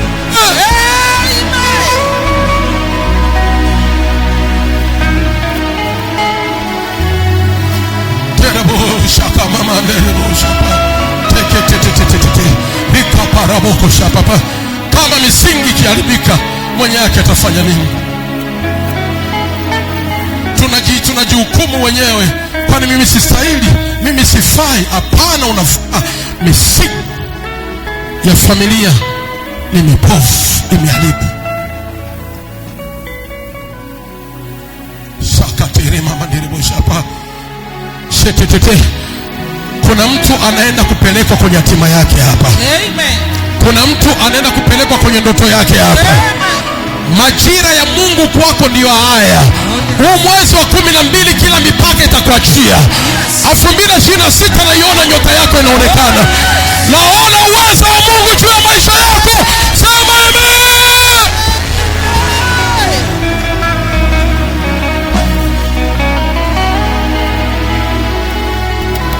Pasa, hebu nichukulie Biblia nifungulie Waamuzi. Kama misingi ikiharibika, yake atafanya nini? Sisi ni wenye haki. Hebu sema hivi, nina haki ya kujenga. Sema nina haki ya kujenga. Nina haki ya kufanya. Nina haki ya kubarikiwa. Sema nina haki. Sema nina haki. Misingi mibovu inayonizuia, sema itaniachia leo kwa jina la Yesu. Sema fire mara tatu. Mara moja, ya pili, ya tatu. Sema fire. Hebu nisomee Waamuzi ile sura ya 6 na mstari wa 11. Waamuzi sura ya 6 mstari wa 11. Ndio pastor. Malaika wa Bwana akaenda akaketi chini ya waloni, ndio uliokuwa katika Ofra, ndio uliokuwa mali yake Yoashi, ndio Mwabizieli. Na mwanawe Gibeoni alikuwa akipepeta ngano ndani ya shinikizo ili kuificha machoni pa Midiani. Ndio malaika wa Bwana akamtokea akamwambia, Bwana yu pamoja nawe shujaa. Bwana yu pamoja nawe shujaa. Gibeoni akamwambia, Bwana wangu, ikiwa Bwana yu pamoja nasi, mbona mambo haya yote yametupata? Ndio. Yako wapi matendo yake ya ajabu waliotuhadithia baba zetu wakisema, je, siye Bwana aliyetuleta huku kutoka Misri? Ila sasa ametutupa, ndio, naye ametutia katika mikono ya Midiani. Ndio. Bwana akamtazama akasema, enenda kwa uwezo wako huu, ukawaokoe Israeli na mkono wa Midiani. Je, si mimi niliyekutuma? Akamwambia, Bwana, nitawaokoa Israeli kwa jinsi gani? Nitaokoa Israeli kwa jinsi gani? Tazama, jamaa zangu ndio walio maskini sana katika Manase, na mimi ndimi niliye mdogo katika nyumba ya baba yangu. Pasa, kabla hujaendelea pale, akamwambia makuvunja madhabahu baba yake. Sikiliza hapa. Gideoni, Mungu anadhibitisha misingi mibovu ni hatari. Mungu anadhibitisha Bwana yu pamoja nawe. Gideoni alikuwa na Mungu, si kwamba Gideoni alikuwa na Mungu. Gideoni ana Mungu, na Mungu anamwambia Bwana yu pamoja nawe. Gideoni anasema, kama Mungu akiwa pamoja nami, mbona haya yote amenipata? Kumbe hata kama Mungu yuko na wewe Lameki, chini ya misingi mibovu yatakupata. Sikiliza, Gideoni anamwambia malaika hivi, ninaijua mipaka ya familia yetu. Mipaka ya familia yetu, akasema jamaa yangu ndio walio masikini. Jamaa, ukiongelea jamaa unaongelea familia. Gideoni alijua jamaa yao, mipaka yao. Na kushangaa wewe hujui mipaka ya jamaa yako, ya familia yako. Anakuambia mipaka ya familia yetu ni masikini. Sisi mipaka yetu, au pasa Biblia inasemaje? Si ndio hivyo? Anatambua mipaka ya familia yao. Jamaa yao ndio walio masikini katika Manase. Ina maana mipaka yetu sisi ya familia yetu ni masikini, ni watu ambao tunaga pesa. Tazama, jamaa zangu ndio walio masikini. Tazama, jamaa zangu, familia yangu, mipaka yetu ni masikini katika Manase. Katika Manase. Mngeukia mwenzenu, mipaka yenu ni ipi? Kwa nini usijue mipaka yako?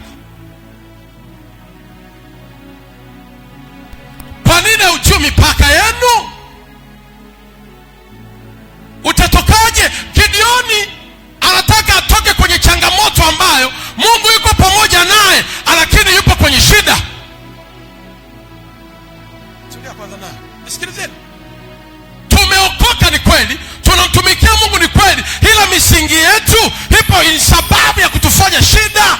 Jamaa yangu, na anajua kabisa mipaka ya familia yetu sisi ni umasikini. Mipaka ya familia yetu sisi kuolewa ni ngumu. Mipaka, ijapokuwa Mungu yuko na mimi, ila mipaka yetu ndoa ni ishi. Mipaka yenu ni ipi?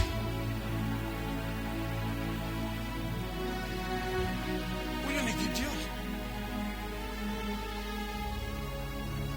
Mipaka yenu ni ipi? Mipaka jamaa yetu, kwenye ukoo wa mzee Manase, mipaka yetu sisi ya familia yetu ni mipaka maskini. Hela ni ngumu, hakuna hela. Lakini leo unaniambia Mungu yuko na mimi. Shida ni nini? Siendi na mipaka ya kwetu inanifunga.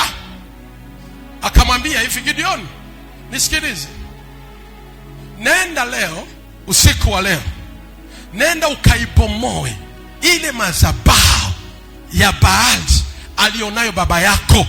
Hiyo ndio sababu ya mipaka kuwafunga nyie.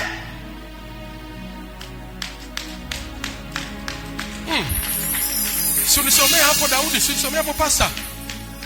Malaika akamwambiaje? Mwambie mwenzio usijidharau. Haleluya. Shika mkono mtu uliye naye jirani. Shika mkono, mwambie usijidharau. Una kitu ndani. Ila shida ni familia, misingi ya baba yako. Misingi ya baba yako. Misingi ya baba yako. Inasemaje hapo pasta? Akasema 6:25.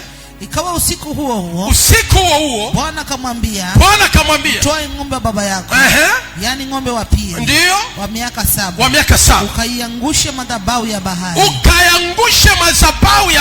alionayo baba yako, ukaikate ashera ile ile. It means that sababu ya mipaka ya umasikini ni misingi ya baba yako mipofu ya uovu, kutambikia na kujenga miungu ya madhabahu ya Baali. Unaye Mungu lakini mipaka inakufunga. Amen. Haleluya. Pasa Mungu akumbariki Gideon. Sikilizeni watu wa Mungu. Mungu akumwekea Gideon mikono. Mungu akufanya kitu kwa Gideoni. Mungu alimwambia Gideoni hivi, nenda na uwezo wako huo. Gideoni ndani yake alikuwa na uwezo, lakini uwezo wake haufanyi kazi kwa sababu upo chini ya mipaka ya familia. Natamkia mtu mmoja hapa, nenda na uwezo wako ukafanikiwe.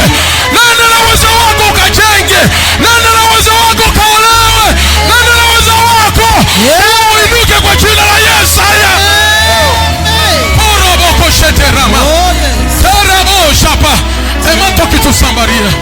Naongea na mtu hapa, kuna uwezo ndani yako, imekuingiza kwenye mipaka ya umasikini, lakini ndani yako una uwezo. Ukivuja ile misingi ya baba yako, uwezo wako huo utakutajirisha. Kuna mtu nyota ulionayo, mwaka kesho utakujengea nyumba. Mwaka kesho utakupeleka mipaka kimataifa. Mwaka kesho utaenda mbele.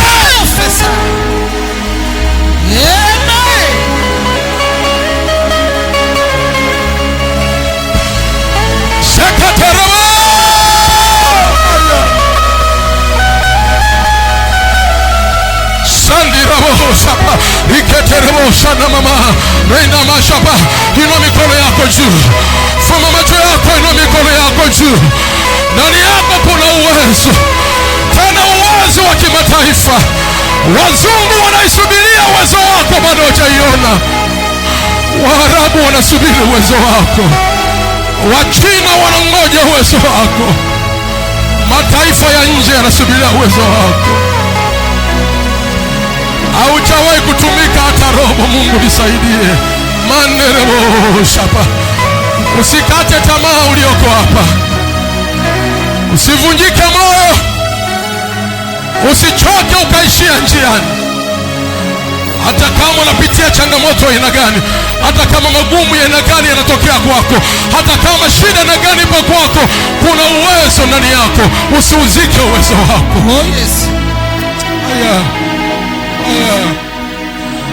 Ndani yako kuna uwezo. Usiuzike uwezo wako. Bwana majira yake yamefika. Leo unatoka kwenye misingi ya mipaka ya familia. Uwezo wako utainua familia. Uwezo wako utainua ndugu yako. Utajenga nyumba, madugu zako wataishangaa. Inua mikono, tufumba macho. Asikia kutamka baraka hapa. Oro shalama. Tereba. Shalama. Inua mikono yako, mtu mwenye uwezo. Ewe shujaa wa Bwana.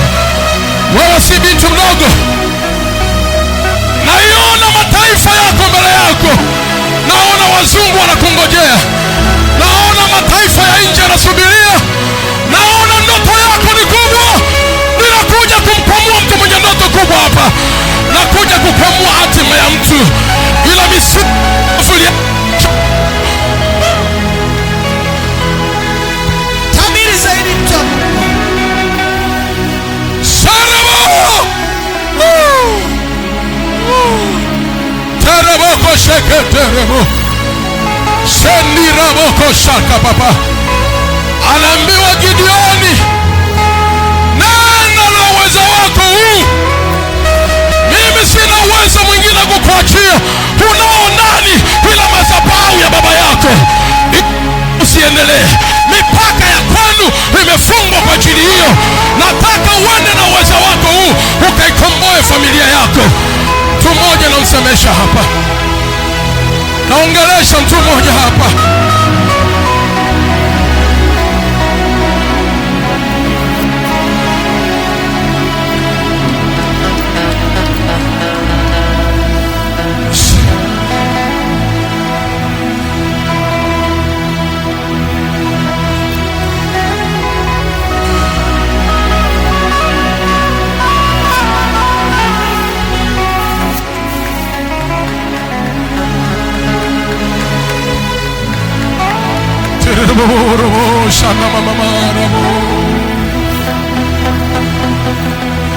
Kuna wakati unamlaumu hadi Mungu, kuna wakati unatamani uache kusali, kuna wakati unatamani uache kila kitu, kumbe ndani yako kuna uwezo. Ni misingi mibovu ya familia ndio imeharibu maisha yako.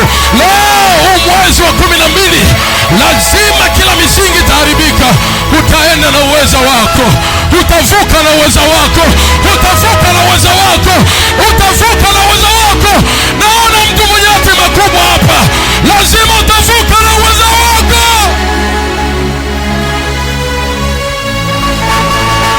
Oh yes.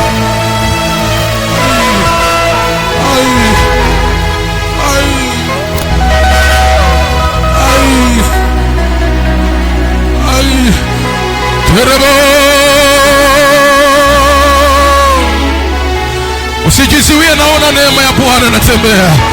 Naona mafuta ya Roho inataka kumwinua mtu, kumpeleka kwenye uwezo wake. Naona neema ya Roho.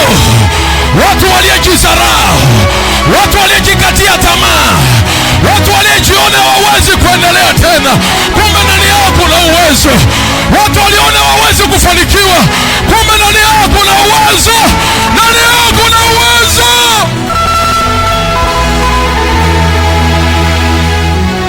Naongea na wewe binti, nasema na wewe, kuna uwezo ndani yako, kuna uwezo ndani yako, kuna uwezo wa famasia ndani yako, kuna uwezo wa sayansi ndani yako, kuna uwezo wa uinjinia ndani yako binti, kuna uwezo wewe mkubwa ndani yako. Bwana awachilie leo, awachilie leo Jesus.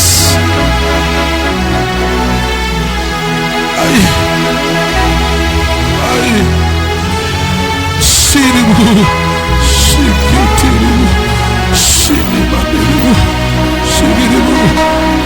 Omba nena kwa lugha, omba, omba, omba, omba, omba, omba. Wewe sio empty, omba. Usichoke mtu, omba. Pokori na materebo shapa, riketetetetetete. Pokori na materebo shapa. Sinyamaze, omba. Morobo shapa. Shiribu. Amarabo shakaterebo. Erabo shandirabo. Omba, usikae kimya.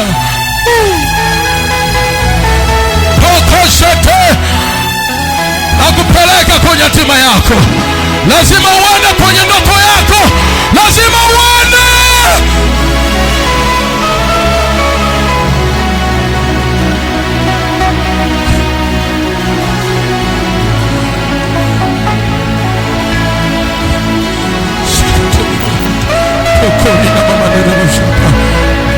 Usijisarau. Matukio yaliyokupata acha yapite, yaliyokutokea acha yapite. Naona jambo jipya linaanza kwako. Naona mwaka wa furaha kwako. Naona mwaka wa ushindi kwako. Uwezo wako Mungu aliyeweka ndani yako, naona tufu zaidi ya hapo.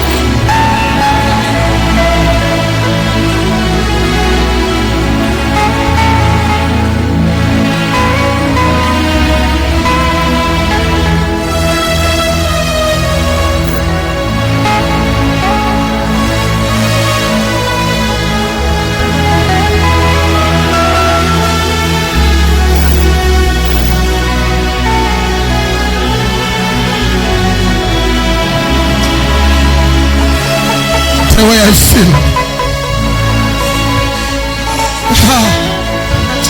Kuna mtu amekwama chini ya mwaloni. Kuna mtu amekwama chini ya mwaloni. Gideoni alikuwa anaiba ngano ya baba yake. Wanaficha wa Midiani.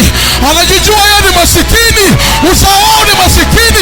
Mipaka ya kwao alijua kumbe sio yao. Kuna uwezo ndani ya Gideoni. Amefungwa na misingi ya mipaka ya familia yao.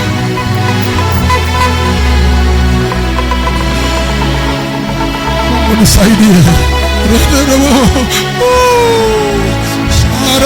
Koteramo ina mama ikateremo koshakapa ikenerosha papa. Natabiri ndo mwisho. Kila uovu uliouona na matukio mabaya uliyapata, huu mwaka ni mwisho. Huu ni mwaka wa omega. Kila kibaya na kimaliza mwaka huu. Natabiri kama kuhani wa Bwana, naongea kama nabii wa Bwana. Kila uharibifu wako ni mwisho huu. Naona miaka mipaka, miaka neema ya kwenda mbele.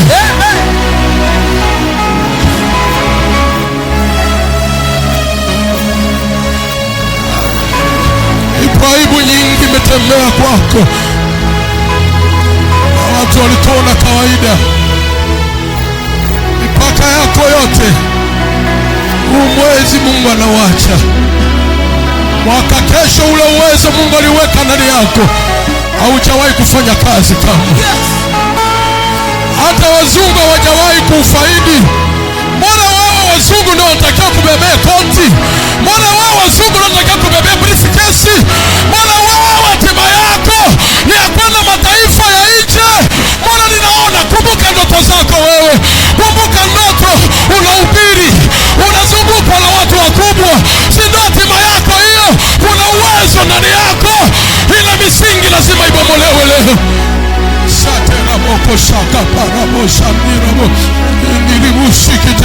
Why are you forgetting your team? Kumbuka ndoto zako ulizokuwa ukiota. Remember your team. Angalia ndoto ulizoziota. Unajiona wewe ni wa kawaida? Hapana. Bwana anavunja mipaka.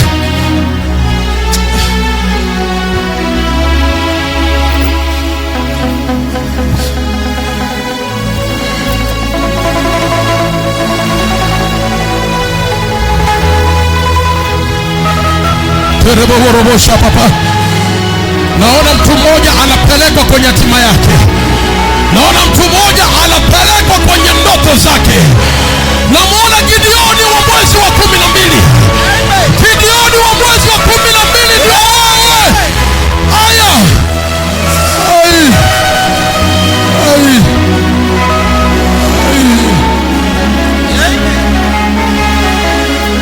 Tabu zako zinaishia huu mwezi. Amini maneno haya. Believe this.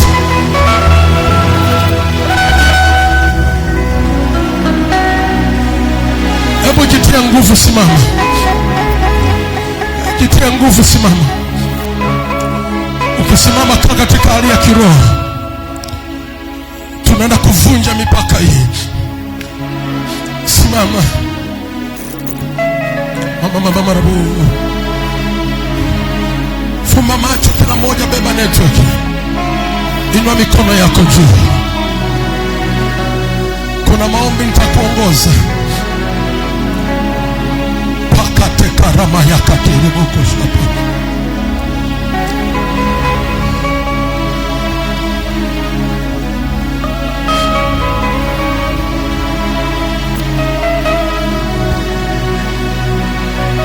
Najua niko na wewe hapa. Moyo wako uliandika mipaka ya familia. Na kama kuna mtu alichelewa jiandika, kimbia haraka, lete hapa. Na udongo wako uko hapa. Maombi haya ni mpaka tarehe 1. Na ni lazima kitaeleweka. Inua mikono yako, fumba macho. Shaka tereboko shapa. Terebo. Sema Bwana Yesu. Bwana Yesu. Naomba leo. Kila misingi mibovu ya familia.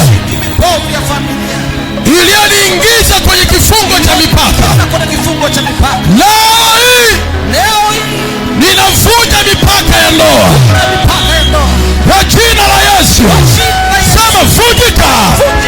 Sema mara 3, mara 1, mara 2, mara 3, kwa sauti tena. Sema leo hii ninavunja kila mipaka ya uchumi iliyokaa kwenye maisha yangu, kwenye familia yangu.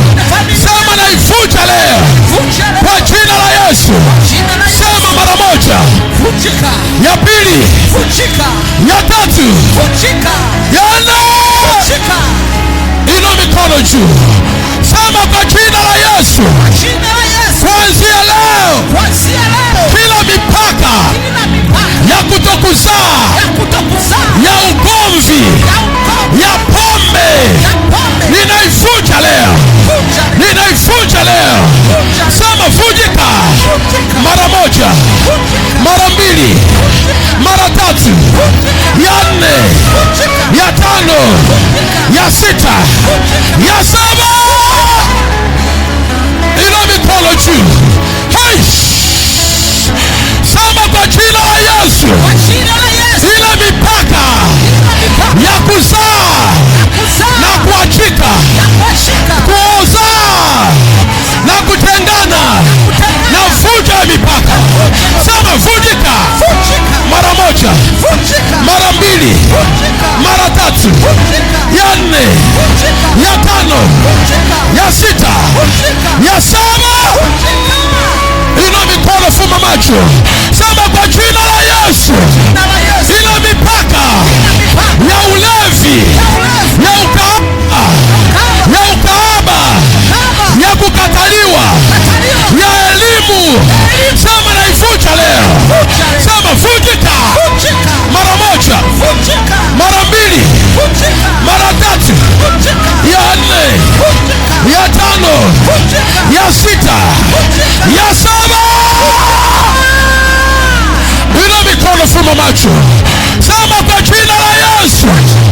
Ile mipaka ya kazi naivunja leo.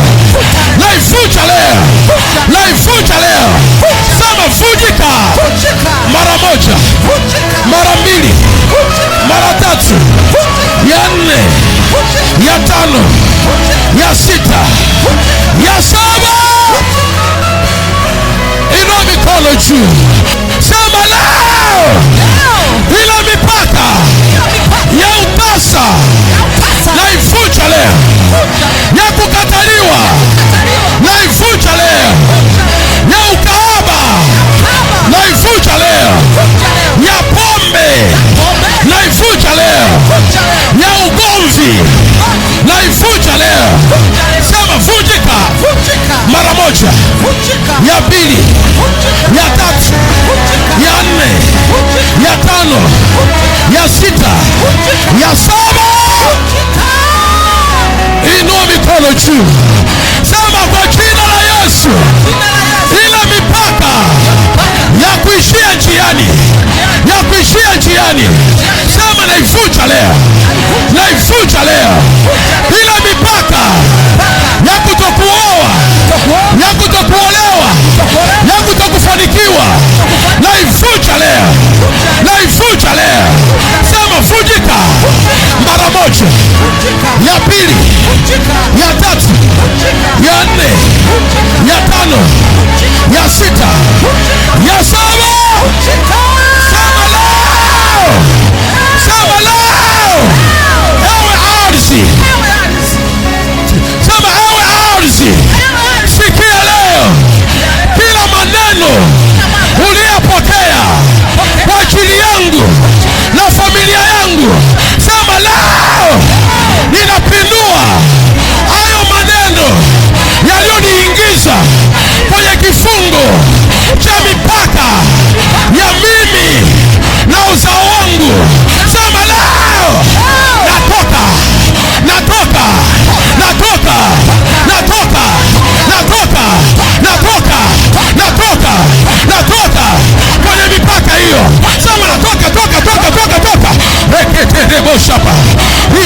derebo shapa. Iketetetete. Lepo shapa toka. Ardhi nasikia. Ile mipaka iliyokufunga. Ina matarabo shapa. Mwachie baba huyo. Achia watoto waende. Waingie kwenye ndoa. Navunja mipaka. Navunja mipaka. Mipaka ya ndoa. Mipaka ya ajira. Mipaka ya familia. Mipaka ya biashara. Mipaka ya kazi. Mipaka ya ugomvi. Vunjika leo.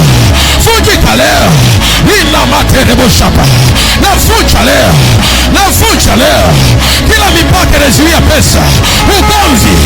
Kurudi nyuma. Umasikini. Kukataliwa. Vunjika. Vunjika. Vunjika. Ina marabo shapa. Ile mipaka ya wazazi. Vunjika leo. Vunjika leo. Vunjika leo. Vunjika leo. Achia watoto waende. Achia wanafamilia wasome. Achia watoto waolewe. Achia maisha yao. Achia uchumi. Achia pesa. Achia watoto. Achia ndoa. Achia biashara. Ina materebo shapa. Ewe ardhi sikia leo. Ewe ardhi. Na watoa leo. Na watoa leo. Na watoa leo.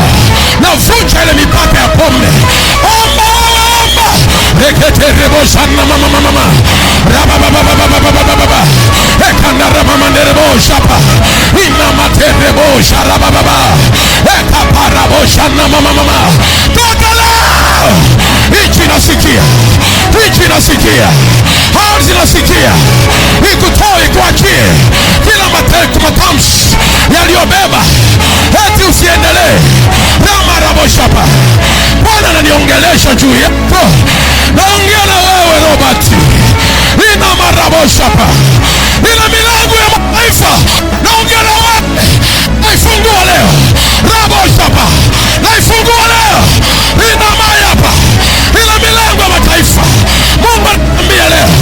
Naifungua leo. Naifungua leo. Waliopinga. Waliokataa. Kuanzia leo. Nafungua ile milango. Nafungua ile milango. Funguka. Chapa. Nenda na uweza wako. Nenda na uweza wako huu. Nenda na uweza wako huu. Nenda na uweza wako huu. Ramane rebo shapa. Nenda na uweza wako huu. Nina marabo shapa. Omba. Rebo shapa. Leo unaenda na uweza wako. Leo jamii yako na utoka kwenye masikini. Unatoa jamii yako kwenye masikini. Omba toka vuja pray. Rekete rabo shama. Ina mama. Poko robo shapa. Eka parabo shapa. Ina mama. Ebo robo shapa. Ombaji wako wapi? Ina mama rabo shapa baba. Ekete rebo. Ina mama. Ina mama. Eka baba. Ite rebo shapa. Ewe ardhi ya ukoo. Ardhi ya Kigoma. Ardhi ya baba. Ardhi ya mama. Ardhi ya Tabora. Niachie.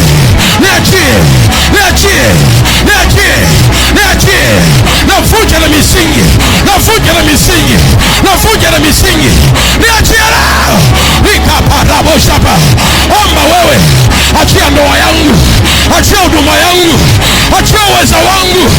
Achia leo. Pasua mipaka.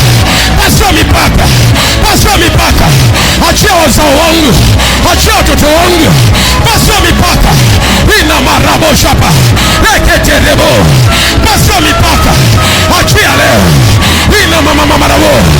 Rebo shapa baba. Pray. Hey. Ina mashapa. Omba. Pray.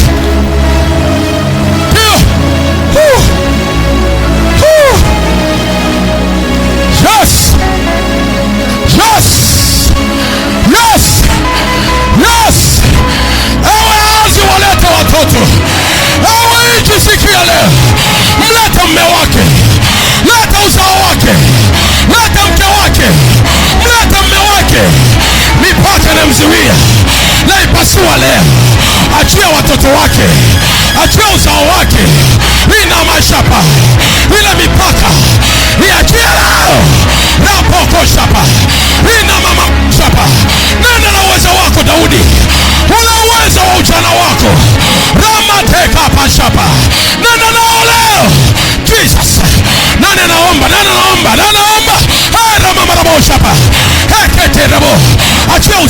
jambo lake, achia uzao wake, achia mzaliwa wa kwanza, achia uzao, achia ndoa zao, achia mafanikio yao, achia praise rekete rababa yapa ina mama rabosha pa, achia ende ina mashapa, mwachia leo.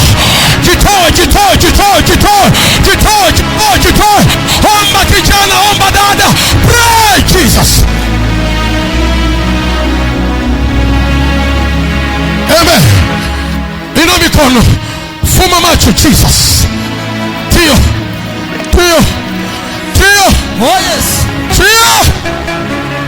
Yes. Yes. Naenda kwenye ardhi ya kwenu. Yes. Iliyozuia ndoa yako, inazuia usiolewe, inamzuia mwanaume, inamzuia mwanaume, inazuia mume wako. Nafungua ile mipaka. Shaka teka paraboko shapa. Shake tete. Jesus. Jesus, Jesus, Jesus, Jesus, Jesus, kiane Jesus, kiume wake. Ewe ardhi, sikia neno hili. Mwacha mume wake, namleta mume wake. Nasemesha inchi ardhi, leta ndoa yake. Yes. Furuka. Hey, go Jesus. Mateka paraboko shakapa. Leketetetetete. Ika mama marabo, shama mama. Ina mama marabo shapa. Kia Jesus. Fumba macho na mikono yako. Nikihesabu 1 mpaka 3. Unasema chia. Kwa sauti. Kuna watu wanaachiwa. Kuna watu wanatoka. Wanatoka. Amen. Leo ardhi na kutoa. Amen. Mipaka ya familia inatoa. 1, 2, 3, achia. 1, 2, 3. Hey, 1, 2, 3. Hey, 1, 2, 3. Sema tena. Sema tena. 1, 2, 3. Hey. Shakatereboko shapa. Sheketetetetete.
Makanderebo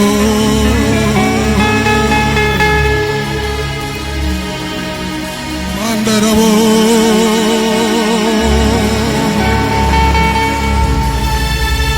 angalia watu, geukia watu. Makarabo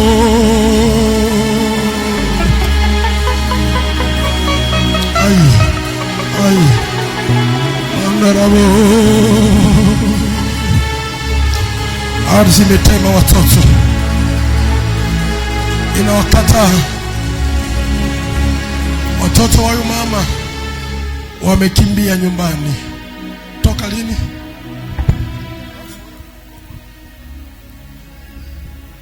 Toka lini? Jana.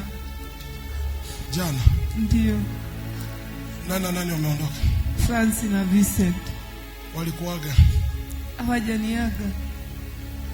Na ujua wako wapi? Ndio. Hawajarudi mpaka leo? Ndio. Do you see what we are teaching? Misingi. Ardhi inakataa watoto wanaondoka nyumbani. Tuongeeje, tufundisheje, tusemeje? Sasa swali nakuja, umekuja na ardhi ya nyumbani? Sijaja nayo, sikujua. Shangaa tu wengi hawajaja na ardhi. Nisaidie nini kanisa hili? Tuinue mikono miwili hapa. Anaitwa Francis na Vincent. Kama utasimama itakuwa baraka. Sema kwa jina la Yesu. Vincent, Francis, popote ulipo, tunawasemesha leo, tunawaongelesha leo. Rudini nyumbani leo. Malaika wa Bwana, washike watoto hao, wakoseshe amani, wakoseshe furaha, warudi nyumbani leo. Ewe ardhi ya baba, ardhi ya mama, wakubali watoto, kubali uzao wake.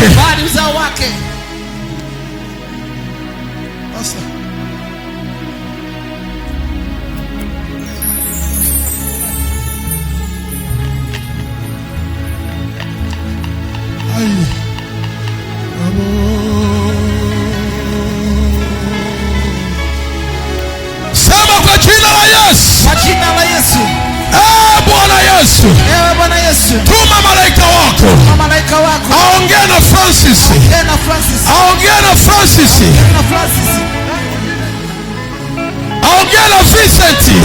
Vincent, warudi nyumbani leo.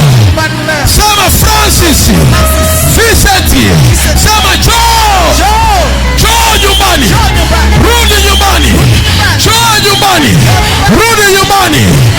Ardhi ya baba, ardhi ya mama, inawaita leo. Sema njoo. Sema watoto waliotoka kwenye tumbo la mama huyu, kila aliyeongea maneno mabaya ya mipaka juu ya uzao wake, sema mabaya yamrudie yeye, yamrudie yule, kwa jina la Yesu, kwa jina la Yesu. Kila roho ya mipaka ya kichawi iliyofunga watoto wa uzao mama huyu, sema leo tunapiga hiyo mipaka, tunapiga mipaka ya kutoka nyumbani, ya kutoroka nyumbani, tunaipiga mipaka. Imwachie leo, imwachie Vincent, imwachie Francis, kwa jina la Yesu. Sema njoo.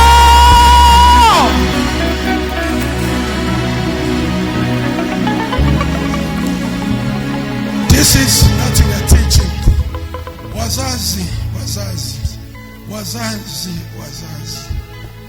Wazazi ndicho tunachofundisha. Wazazi, usiposimama imara, hii ndiyo tunachofundisha. Nchi inatapika wenyeji, ardhi inakataa watoto.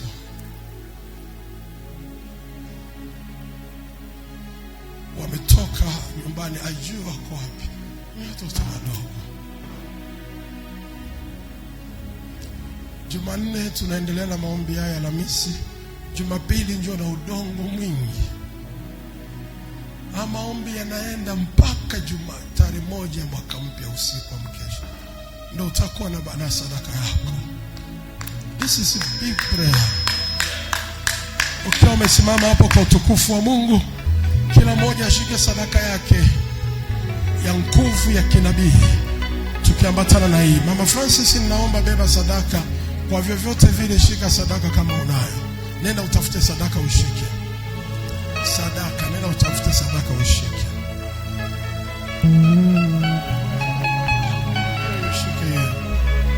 Naomba wengine washike sadaka, tubebe sadaka wote tu hapo. Ukiwa umebeba sadaka yako, usiiweke chini, utaiweka kwenye madhabahu hapa. Hiyo sadaka unatamka ya maneno. Naomba usimame ukiwa umebeba sadaka. Ni sadaka, ubebe tu sadaka. Sijakwambia ubebe shilingi ngapi. Beba sadaka, lina maana. Afu tamka maneno nyuma yangu ukibeba sadaka. Jesus.